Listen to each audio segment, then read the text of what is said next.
देवशयनी एकादशी कब मनाई जाएगी, तारीख, शुभ मुहूर्त और महत्व। और यह भी जानेंगे कि देवशयनी एकादशी में शालिग्राम की पूजा कैसे की जाती है और इनका नियम क्या है। देवशयनी एकादशी से भगवान विष्णु पाताल लोक में राजा बलि के यहाँ 4 माह के लिए निवास करते हैं। इन 4 माहों को चतुर्मास कहा जाता है, जो देव उठनी एकादशी पर समाप्त होता है। देवशयनी एकादशी 6 जुलाई 2025 को मनाई जा रही है।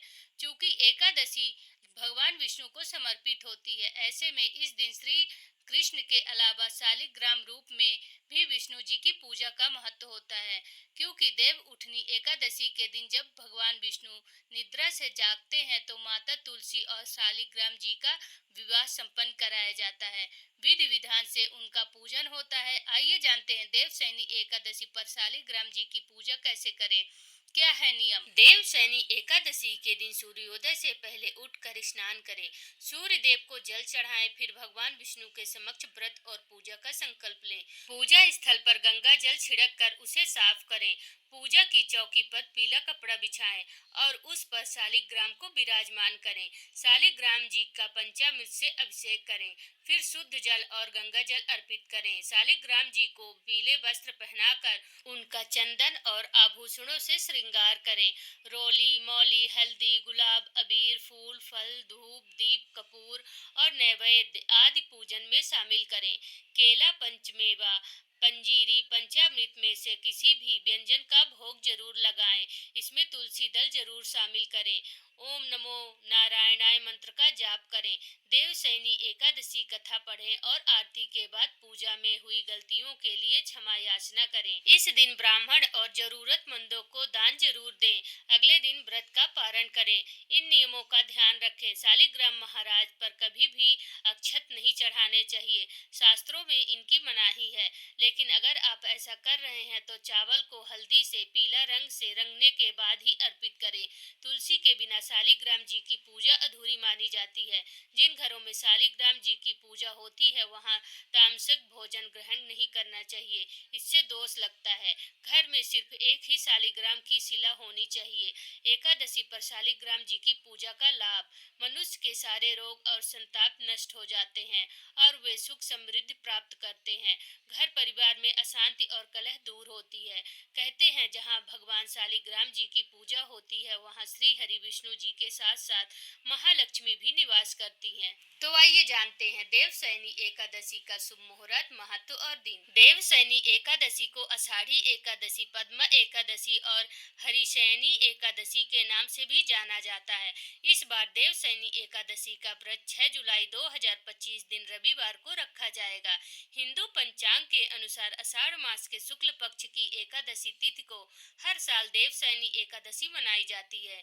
देवशयनी एकादशी के दिन चतुर्मास की भी शुरुआत होती है और हिंदू धर्म में चतुर्मास के 4 महीने बहुत ही शुभ माने जाते हैं। मान्यताओं के अनुसार इस दिन से भगवान विष्णु क्षीर सागर में 4 महीने के लिए योग निद्रा में चले जाते हैं और इसके बाद भगवान विष्णु योग निद्रा से सीधे प्रबोधिनी यानी देव उठनी एकादशी पर जागते हैं। साथ ही इस दिन से सभी मांगलिक और शुभ कार्यों पर भी रोक लग जाते हैं।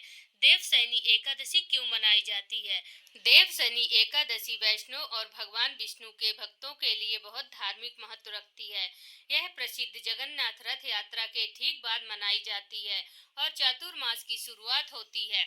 चतुर्मास आध्यात्मिक चिंतन, भक्ति और ध्यान लगाने का समय माना जाता है। इस दिन सभी भक्त एकादशी व्रत उपवास रखते हैं, भगवान विष्णु की पूजा करते हैं और विष्णु सहस्त्र नाम का जाप करते हैं। यह दिन भगवान विष्णु की योग निद्रा के दौरान उनके संरक्षण में अपने मन और आत्मा को समर्पित करने का प्रतीक होता है। देवशयनी एकादशी का शुभ मुहूर्त। देवशयनी एकादशी की तिथि 5 जुलाई को शाम 6:58 पर शुरू होगी और तिथि का समापन 6 जुलाई को रात 9:14 पर होगा। देवशयनी एकादशी के व्रत का पारण 7 जुलाई को सुबह 5:29 से लेकर 8:16 तक रहेगा।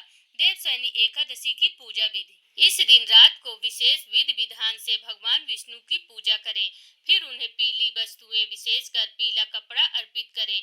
उनके बाद मंत्रों का जाप करें और आरती करें। देवशयनी एकादशी पर मिलेंगे वरदान। सामूहिक पापों और समस्याओं का नाश होता है, साथ ही व्यक्ति का मन भी शुद्ध होता है। दुर्घटनाओं के योग भी टल जाते हैं। इस एकादशी के बाद से शरीर और मन को नया किया जा सकता है। क्या सच में भगवान सो जाते हैं? इस समय में सूर्य, चंद्रमा और प्रकृति की ऊर्जा कम होती है, जिसे देव शयन कहा जाता है। इस दौरान तेज तत्व या शुभ शक्तियों का प्रभाव कमजोर होने से कार्यों में बाधाएं आ जाती हैं और परिणाम शुभ नहीं होते हैं। देवशयनी एकादशी का महत्व।